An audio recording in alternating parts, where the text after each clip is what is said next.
Hi everybody, it's Millie with Crafting in My PJs. Welcome to my channel. Today's video is about training for the Wine and Dine. So if you are here for crafts, that'll be tomorrow's video. But today's video is about training for Wine and Dine. So if you're here for that, hey, welcome. All my returning people, thank you for coming back. If you're new and this is something you're getting ready to do, train for Wine and Dine, or train for any type of event, or just to practice setting goals and reaching those goals, then you're here for a reason. So training is what we're going to talk about. And we have just finished week 1. This was our first week of training. So how'd it go? Did you have a good week? Did you get out there and move? Because that was our goal. Our goals for this week that just passed were to set your goals. What is it? What is it that you were going to do? And then how are you going to get there? Those were your things to work out this week. And then the second part of your job this week was to start moving, was to get out there and start walking at least. Find your routes. Where are you going to walk? Are you going to do the treadmill? Are you going to do a track? Are you going to do the park? Are you going to do your neighborhood? How and where you can walk, and to map it out. And to see, kind of get a baseline data. How far can you go? Can you walk 3 miles? Can you walk 2 blocks? You know, where are you? Are you already a runner and you're running? And so working on that too. Where is your baseline? Because eventually, not particularly right now or the next couple of weeks, but pretty soon we're going to start trying to build up and to do things longer and harder to reach our goal. So that was our goal this week. I'm going to share with you how I did. If you would like to share in your comments, in the comments below, how you did, I would be more than happy to hear your sharing. I want to put in that disclaimer right now. I am not a runner, a professional runner at all. I have run, and I had to go back and count. I have done 4 princess races at Disney. One had a 10, I just did the 10K. Then the other 3, I did complete the challenge. So I did the 10K and the half. For all of those races, I walked and I ran. I did intervals. That's the way I handle things. When I am at the top of my training, I can very slowly run a 5K. I have run one 10K. I think it was the Crescent City Classic one year. But after that, or most of the time, it's an interval system. And an interval is a great way to complete a race. You can also walk too. And in a Disney race, you have to maintain a certain speed so that you don't get swept up. But as long as you do that, you can complete the race without a problem. There's no problem walking or speed running. It's up to you or somewhere in between, how you want to handle that.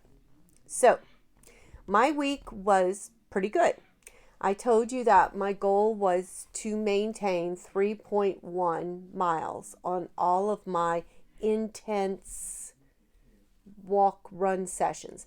If I say run, I probably mean intervals. I'm not running a 5K right now. I haven't done anything for 3 years, and so I am just rebuilding. I was able to maintain all of my goals, and I'm going to show you in my book what I did and how I documented. I found documenting to be extremely helpful.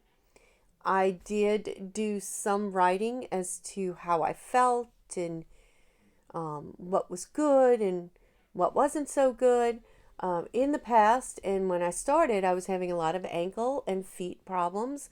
But since doing PIO, that has reduced. And so I'm very happy about that. I still do have really tight calves. And in one of our sessions soon, we will talk about stretching both before and after a workout to make sure that you are treating your body the way it needs to be treated. All right, so I did have a really bad day on Wednesday. I didn't sleep at all. It was up at 2:30 Wednesday morning. So I didn't make it to PIO. No, Body Blast. I did not make it. And basically sat on the sofa pretty much the whole day with a headache and just a grumpy mood and down in the dumps about things. And I decided, I realized really quickly that by giving in to the not sleeping and not going to Body Blast, I set myself up for failure that day. So the next day, I still didn't have a great sleep Wednesday night. But I got up anyway, and I went to PIO, and I went and did my run, and I came home and took a shower and freshened up, and then went and saw my children, my therapy kids, and I felt much better by that evening. So I did learn. So by writing and thinking about what happens instead of wallowing, I did learn from it. I hope that's what this whole journey is about, right? Okay, so I'm going to take you down and I'm going to show you my book and I'm going to show you how I've set up for next week. And then we're also going to talk about another Disney race that registration's getting ready to open. So we'll talk about that for a few minutes and then we'll work on our goals for next week. I had originally planned on talking about apps that you can use to help you do your exercise, your runs, your all kinds of things. But when I found out that this next race is opening up, I felt like let's talk about that first. Right now, if you're brand new at doing this, you're just getting started and you're just getting a feeling of, I like doing this, I don't like doing this. So we'll talk all about that probably next week. And then probably the week after, we will start talking about training programs. Some guidance, some structure to follow to help you get to your running/walking goal. All right, so let's look down to the table so you can see my plan. Well, here again, I'm showing you because it makes me happy. My what am I doing this for page. I still don't have a picture of my husband right here. Don't tell him because he is my biggest supporter and he would be so offended that I haven't gotten his picture printed yet, but I will. I'll get there. All right. And this was my goal page and this was what your homework was this week. Your homework was to decide what is your goal. You might not be working for the Wine and Dine. You might be working for another race or another event or whatever. But it's all the same. What do you want and how are you going to get there? And so how am I going to get there? And I need to lose weight. I need to train. So I had some of my baseline data already here. And I do have a little bit of data from like the weight. There has been some weight loss, but even before I've started. So, it's all there. All right, so this was week 1. I don't know if I really want to share my feelings that I wrote on this side. So I'm just going to kind of keep my hand here. But this was my goal for week 1, which my weeks are starting on Sunday, which is today. Well, April 2nd was last Sunday, but you get my drift. So I'm doing a Sunday to Saturday plan. That's how I'm doing it. And so my first thing was I had to track Weight Watcher points. And I did track every day. I tracked. I went over in points, but you have this bank of points. And because I'm doing so much working out, it's adding to those points. And so I didn't run out of points. And so I did well there. Um, and then my other goal was to run 3 days this week. I did run 3 days, plus I ran Saturday. So I really ran 4 days. I do encourage you to be careful about not over running and overworking your body. You need to make sure you give your body time to recuperate. If you are already a runner who runs 5 days a week, then this advice doesn't apply to you. This is to people who this is new. I'm gonna give you an example. I have two friends. One friend, she walks every single day. Well, for her, she may pick 3 days of those walking days, and she may use them to do some intervals to try and build up her speed and her stamina. I have another friend who, like me, had stopped doing things for the last 3 years. And so for her, 3 days of doing walking is all that she needs to be doing right now. And then working on some other just different types of exercises in between that don't involve walking or running. So to give her body time to rest and get acclimated. You overtrain, it's going to lead to injuries. So be very careful. Everybody's case will be different, and everybody will have to figure out what works for their body. So for the results, which I really only like to look at this once a month, but I am kind of keeping track. So as of the 6th, my speed, because remember I'm walking and running the 3.1 miles, it was 16, almost 17 minutes a mile. I've got to get faster, and I will as time goes. So this just tells you what I did. I used Couch to 10K, and I was on week 1. That's not true. I'm really on week 3. I did day 1, 2, 3 because I did start this earlier. I didn't think I wanted to share that part with you, but I have to be honest. So, there you go. And this is my weight as of April 2nd. That was my weight. So I kept track, and every day or every other day I came in and I wrote this down. And you can see that, like, Wednesday, bad day. Okay. So I wrote down, and I also did write, had a better day. I've been trying out this zombie run just to spice things up and to kind of give a report to y'all. I did say my calves were feeling the burn. That's what's hurting me right now, even with all the stretching. But my feet and my ankles are better. So that's good. So now I'm set up for week 2. I've got everything planned out. It is Easter today, so I am not going to get out there and run today. What did I decide? I did decide that I would try and do a walk this afternoon when I come back from all of the Easter hunting festivities. I will try and take the dogs one at a time out for a walk. Walking dogs is great, but it is not really a good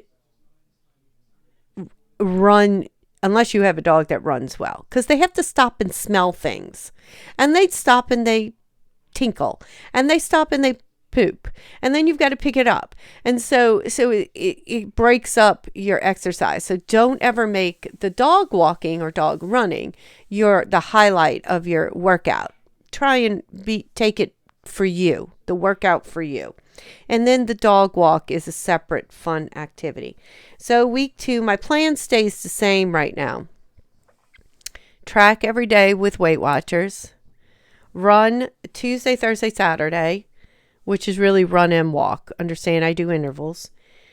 I'm going to do my strength and my yoga Monday, Tuesday, Wednesday, and Thursday. And then this will be my results. I will kind of keep track of that. And my weight today, I have not weighed myself, so I don't know. I did weigh myself yesterday, and I was down like 0.1. but at least it's something. And then I decided I was going to give myself a quote. And it says, if the plan doesn't work, change the plan, but never the goal. So I thought it was kind of fitting. And, there you go. All right. So this will be week 2. And I did get a separate calendar so that my work stuff is not written out for y'all to see. So I'm not damaging any HIPAA violations. I'm not doing that. But, and you can see all my stuff is written here so I can look at it really quick. I do have an off day. This week coming will be on Friday. You should have an off day where you take off, literally take off. Do not work out. Give your body time to heal. Your body has to heal. And I have my 3 runs put in, and I have my strength and my stretch. I have a walk here. And then here is the Walt Disney World Marathon Weekend, which is in January. Registration opens on the 11th. So if you happen to be here, but you did not make it into Wine and Dine and are thinking about the marathon weekend, you don't have to do the marathon, but you can if you can get that, if you can get yourself going for that. I'm not doing the marathon. In fact, I am not registering for this weekend. I'm waiting for Princess, and I will register for Princess. That's the plan, which is in February. And then next year, I will probably do the January race, the marathon weekend, and I will probably do the April race, because there's a race in April. And I'm going to show you all of that in a few minutes. So the registration opens for this. And if you plan on registering for the Walt Disney World Marathon Weekend and you have never registered for a Disney race before, my advice to you is know when registration opens, because it sells out within hours. Make sure somehow either you or somebody can be online at the time that it opens. It opens at 10 a.m. Florida time, which is 9 a.m. here. So I had my daughter online registering me for Wine and Dine because I was seeing a baby. And be already registered in Run Disney. And go to the Run Disney website, register with them, have an account, and be ready. Have your payment ready. Have all your information. So if you happen to be registering for somebody else too, because my daughter registered me as well as my friend. And then what my friend did was, after she went online with Run Disney, and they helped her basically come off of my account and go on her own account. So you can do that, and they will help you through all of that. But make sure you have all the information. Make sure you know addresses, phone numbers, birth dates, payment information, and your expected time. It's going to ask you how fast do you think you're going to finish. Now, if you're doing a 5K or a 10K, they do not ask for proof of time. So whatever that shortest interval is that you feel comfortable saying, I can do this in, that's the one you click on. If you are doing the half marathon or the full marathon, they are going to ask for proof of time for that upper echelon of runners. So typically I just pick the bracket, the upper bracket where you don't have to put in proof of time. And at the time that I was doing Disney races, I was running approximately 10 to 12 minutes a mile, but mostly it was closer to that 12 minutes. The first race, look at that fly. The first race, I was quicker. And then after that, I got a little bit slower. All right, so we're going to break right now. I'm going to take you to the Run Disney site, and I'm going to show you a couple of things on there for registering, and then we will come back and we will finish our video. All right, so to see the Run Disney events, you go to www.rundisney.com, and you can see that the next one that they are advertising is the Marathon Weekend 2024. And it is January 3rd through 7th. They have a 5K, they have a 10K, a half, a marathon, and then a race and a half challenge, Dopey Challenge. And if you click on it, this is the 5K. If you click on it, you can see that registration opens April 11th at 10 a.m. Eastern Time. And the price does change if you register after October 17th, but it's usually sold out. So those are all of the things that come with the race. And basically, that's it. No proof of time for a 5K.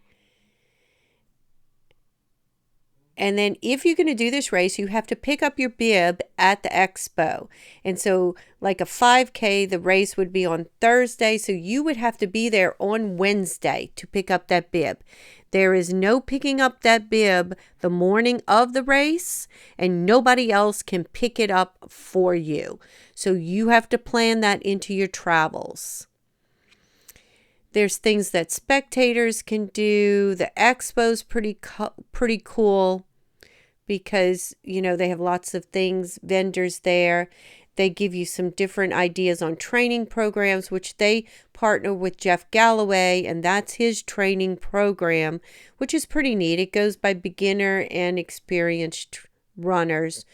So, in fact, we're going to look at that in a couple of weeks because we'll be starting to really bunk up our training pretty soon. But those are the different training options. They're the same on every race. And those are the different races that Walt Disney World does. So it's the marathon in January, Princess in February, the Spring Surprise in April, and Wine and Dine in November. All right, so I hope that helped with the Run Disney. So let's close out our video today and start our week on a good note. And what are we going to do? So your first job this week is going to be to move. Let's say move. That's better. Move 3 times this week. You need good at least 3, 2, 4. You need 3 good move days. How far are you going? My daughter. Okay. How far are you going? How far can you go? And don't worry about time right now. Let's just worry about how far. How far can you go? Can you make a mile? Can you make 2 miles? Where are you at? So you know, again, working on that baseline. Where are you going to walk? You know? And what feels good? What feels good in walking? Does it feel good to, wear shorts? Does it feel good to wear this certain tennis shoes? So how far, where are you going to go? So your move goal. And then the second thing is, if you haven't already, let's bring in some exercise. So you can pull up some videos on YouTube. If you belong to a gym, you can go to a gym. And you want some stretching, like yoga, or PIO. And you want a little bit of resistance. So it can be using some tin cans of food to do a little bit of exercise. But look up some YouTube videos or go to the gym and see if you can get this done. All right, so that's our goal this week for y'all and me. Move, exercise, and then personally, this is just me, is the weight. I'm watching that weight. So I want to eat well and I want to track. And I have been making much better choices, which is good. Wednesday made some not so great choices, but that's okay. I'm moving on from that. All right, and that's it. So guys, I hope you have a great week. Don't eat too many pecan eggs or Goldbrick eggs today. Get out and move. If you do, after a big dinner, get out and move. But remember, this is Easter, and we're not denying ourselves the things that we do like to do in life. So just try and take it with caution. And so I hope everyone has a great week. And when we come back next week, we're going to talk about some different running/walking apps that you might want to try to help make your walks and your runs just a little bit better. All right, guys, have a great week, and I'll see you later. Bye.